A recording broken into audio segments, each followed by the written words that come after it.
Ambassador Crix-9 of the Vortak Empire stared at the holographic display with what humans would call murderous intent, though his species expressed frustration by flaring their gill slits rhythmically.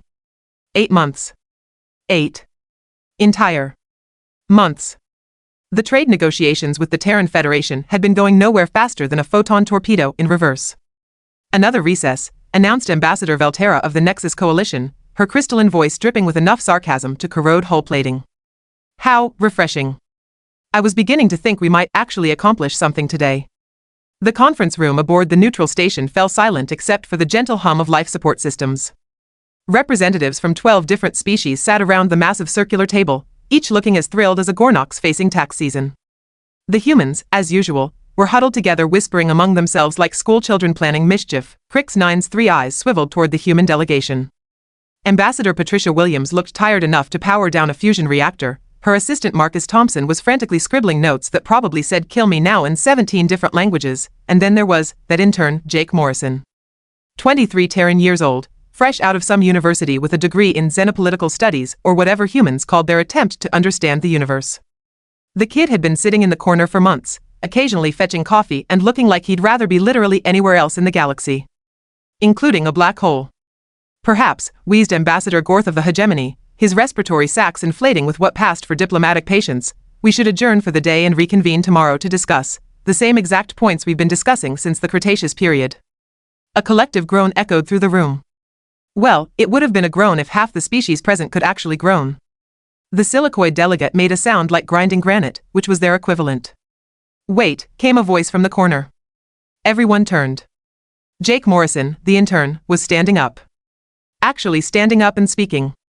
In 8 months, the most exciting thing he'd done was spill CAF on his datapad. Excuse me? Ambassador Williams looked at her intern like he'd just announced he was secretly the Emperor of Andromeda. I said wait, Jake repeated, walking toward the table with the confidence of someone who either had a brilliant plan or had finally suffered a complete psychotic break. Given the circumstances, both seemed equally likely. Look, I've been watching this dance for 8 months, and frankly, you're all terrible at it. The silence in the room could have been weaponized. Valterra's crystalline features somehow managed to convey incredulity. Did the human larva just insult our diplomatic capabilities? Larva? Jake laughed, and the sound was genuinely amused rather than nervous. Lady, I've seen more productive negotiations at a kindergarten sandbox fight. At least those kids eventually share their toys. Ambassador Williams looked like she was calculating the exact trajectory needed to launch herself out the nearest airlock. Jake, maybe you should have— No, let the youngling speak, rumbled Gorth, his respiratory sacs fluttering with what might have been amusement. This promises to be educational. Jake shrugged and pulled out his personal datapad. Right. So here's the thing. You've been going in circles because everyone's trying to be so diplomatic that nobody's actually saying what they want. The Vortak want exclusive mining rights to the Kepler system.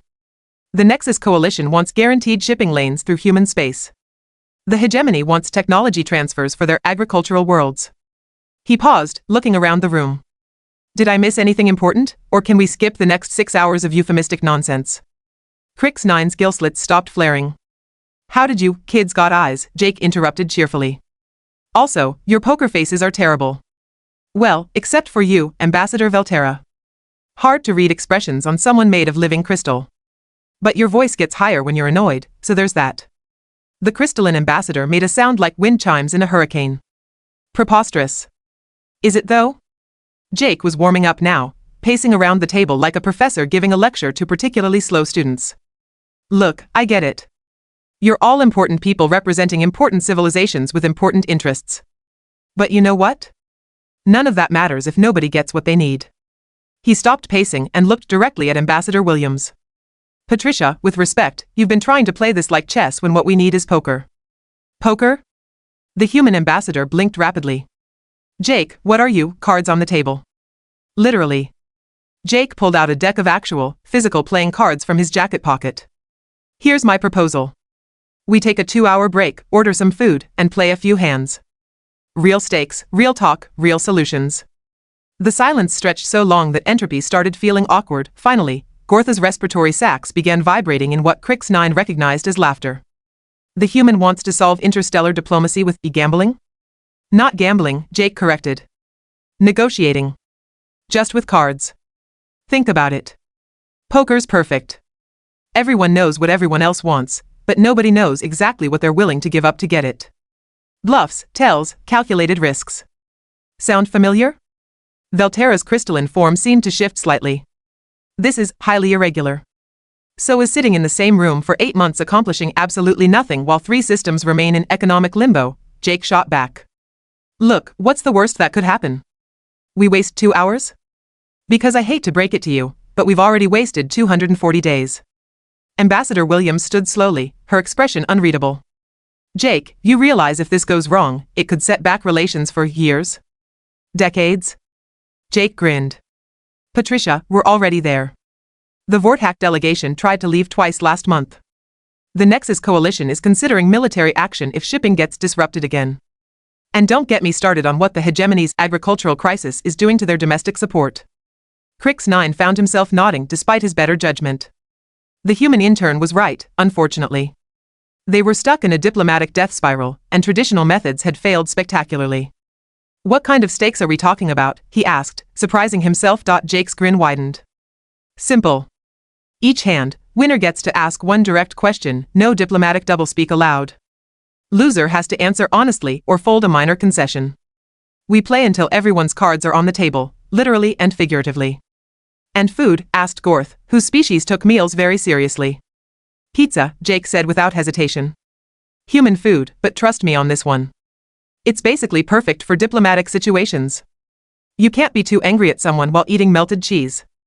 The room erupted in a cacophony of alien languages as delegates began discussing the proposal among themselves.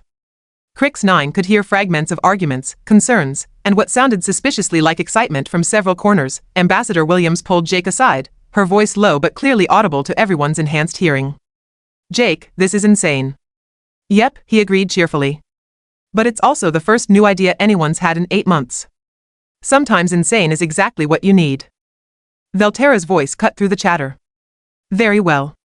But I have conditions. My conditions are simple, Valterra announced, her crystalline form catching the station's artificial light like a prism having an identity crisis. If we're abandoning centuries of diplomatic protocol for this human's card game, then we do it properly. Full transparency chips on the table. Jake raised an eyebrow. Meaning?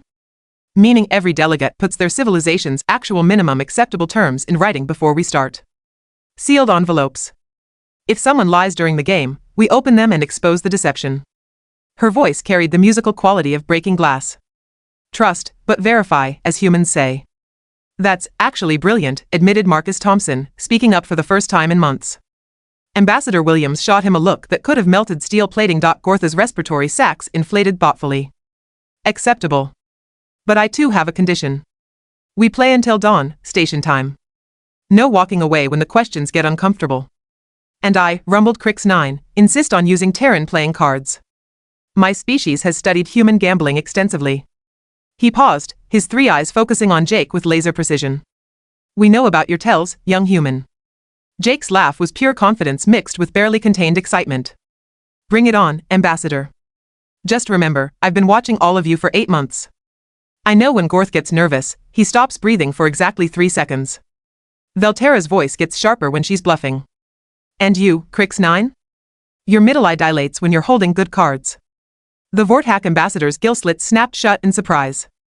Oh, this is going to be fun, Jake grinned, shuffling the deck with practiced ease. 2 hours later, the conference room had transformed into something no diplomatic handbook had ever prepared for. Pizza boxes from Tony's Galactic Slice sat open on side tables, filling the air with the distinctly human aroma of cheese, tomato sauce, and what Jake had assured everyone was definitely not synthetic pepperoni. The formal meeting table now hosted an impromptu casino, complete with makeshift poker chips fashioned from diplomatic medallions and ceremonial tokens. I'll see your trade route guarantee and raise you mining survey data for the Proxima system, Crix 9 declared, pushing a stack of chips forward with one of his manipulator arms while simultaneously reaching for another slice of pizza with the other. Ambassador Williams sat in the corner, alternating between horrified fascination and what might have been grudging respect. Her intern had somehow convinced 12 of the galaxy's most powerful diplomatic figures to treat interstellar politics like a friendly neighborhood card game. You know, mumbled Delegate Zoran of the Outer Rim Confederacy, cheese stretching between his mandibles and the pizza slice, this food is surprisingly adequate. It's the grease, Jake explained cheerfully, dealing the next hand. Scientifically proven to make everything better. Well, human science, anyway. Valterra examined her cards with the intensity of someone conducting a quantum analysis. Very well, Crix 9. I accept your survey data and counter with exclusive docking privileges at Nexus Station 7. Hold on, interrupted Captain Rex Hartley of the Terran Defense Force, who'd been quietly observing from his position near the wall. Did we just solve the Proxima mining dispute in the middle of a poker hand? Technically, said Jake, not looking up from his cards, we solved it 3 hands ago when Ambassador Gorth agreed to agricultural technology transfers in exchange for hegemony protection of mining operations. Right now we're just figuring out the details. Gortha's respiratory sacs were practically vibrating with amusement. The human is correct. We have accomplished more in 4 hours of card playing than in 8 months of formal negotiation. Because, Valterra added, her crystalline features somehow managing to convey satisfaction, we're finally talking about what we actually want instead of what we think we should want. Jake dealt the final cards of the current hand. Exactly. Diplomacy through pizza and poker. I should trademark that. The betting round continued with increasing enthusiasm. Ambassador Thek of the Spiral Arm Alliance folded early, muttering something about reckless human gambling instincts while reaching for his 3rd slice of supreme pizza. I'm all in, announced Delegate Yissa of the Trade Federation, pushing her entire stack forward. Full commercial access to Federation markets, plus protective escort services for civilian shipping. The table fell silent. That was a massive offer, far beyond what anyone had expected. Crix 9's 3 eyes studied his cards, then looked around the table. The Trade Federation is serious about ending the shipping crisis. Dead serious, Yissa confirmed. Pirates have cost us 17% of our annual revenue. We need this settled now. Jake set down his cards face up. Straight flush. He looked directly at Yissa. My question is, what aren't you telling us about the pirate situation? Yissa's mandibles clicked nervously. She glanced around the table, then sighed heavily. The pirates aren't random raiders. They're organized. Well-funded. And they have inside information about shipping schedules and cargo manifests. Inside information from where? Valterra's voice could have cut glass. That's the problem. Yissa's shoulders slumped. We think there's a leak somewhere in the Federation government. Possibly high level. We can't secure our own shipping lanes because someone's selling us out. The implications hit the table like a photon torpedo. If the Trade Federation had internal security issues, it affected every other civilization's commerce. Well, said Jake after a moment, that changes things. Captain Hartley stepped forward. The Terran Defense Force has anti-corruption specialists. We could assist with an internal investigation. In exchange for? Crix 9 asked, his business instincts still sharp despite the informal atmosphere. Permanent basing rights in 3 Federation systems, Hartley replied without hesitation. Nothing aggressive, just logistics and patrol stations. Jake watched the exchange with growing excitement. This is it, isn't it? This is how we solve everything. Explain, demanded Gorth, his respiratory sacs now completely still with concentration. Jake stood up, grabbing a marker and moving to the room's display wall. Look, we've been thinking about this all wrong. Everyone's been negotiating like these are separate issues, but they're not. They're all connected. He started drawing connecting lines between different points. The Vortak need mining rights. The Federation needs security.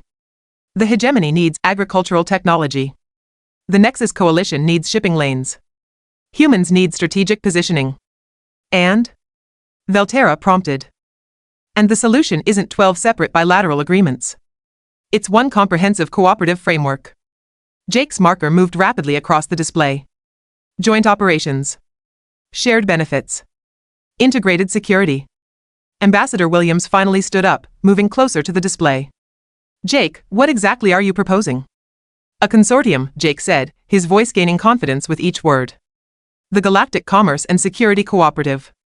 Every civilization contributes what they're best at. Vortak mining expertise, human military logistics, Nexus transportation networks, Federation commercial infrastructure, hegemony agricultural science. Shared profits, added Crix 9, his business mind clearly working through the implications. Shared responsibilities, continued Gorth. Shared security, finished Valterra. The room fell completely silent as the implications sank in. This wasn't just about solving the current crisis. This was about fundamentally restructuring how their civilizations interacted. Jake looked around the table at 12 of the most powerful beings in the galaxy, all covered in pizza grease and holding playing cards. So, what do you think? I think, said Ambassador Williams slowly, that you've just proposed something that could change the balance of power in this entire sector. Yeah, Jake grinned. Cool, right? The vote was unanimous. 3 days later, Jake Morrison sat in his tiny intern quarters, staring at a formal document that would reshape interstellar politics for generations. The Galactic Commerce and Security Cooperative Charter, negotiated over pizza and poker, signed by 12 civilizations, his communicator chimed. Ambassador Williams' voice came through, tinged with amusement. Jake? The Galactic News Network wants an interview. Something about the intern who saved diplomacy. Are you available? Jake looked at the deck of cards still sitting on his desk, then at the galaxy outside his viewport. Tell them I'll be right there, he said. But first, I need to call my mom. She's never going to believe this.